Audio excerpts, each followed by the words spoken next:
Минатата година беше доста успешна за Ферари. Марката од Маранело за прв пат продаде повеќе од 10.000 возила, поточно 10.131, но побитно е што добро заработи од нив.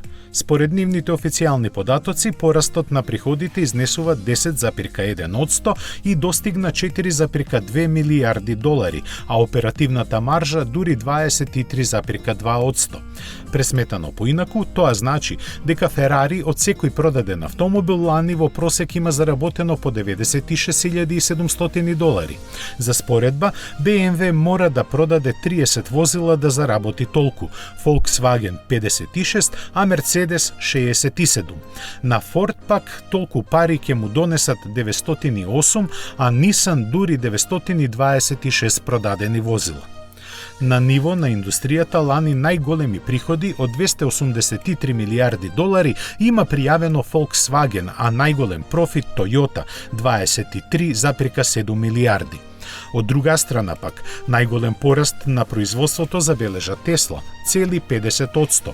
Благодарејќи на лансирањето на Модел 3, компанијата на Илон Маск лани продаде 368.000 возила и оствари приход од скоро 25 милијарди долари. Но и покрај тоа се уште работи со загуба, која изнесуваше скромни 70 милиони долари.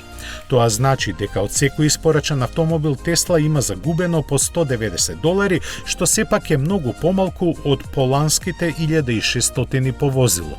Но тоа доста брзо ќе се смени, бидејќи за идниот пикап Cybertruck веќе се собрани повеќе од половина милион нарачки.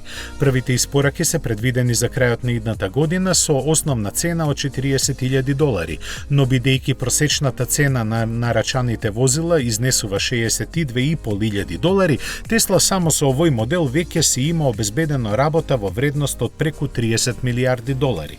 Затоа и интензивно бара локација за изградба на нова фабрика само за него. За сега најголеми шанси има сојузната држава Мисури, чии власти, доколку Илон Маск се одлучи да гради таму, ветија пакет субвенции и бенефиции во вредност од милијарда долари. Инаку, аукциите на Тесла во моментов се продаваат за 750 долари, што е за 3 пати повеќе од истиот период лани, но и за скоро 1/3 помалку од пред 2 месеца, кога опасно доближија до 1000 долари.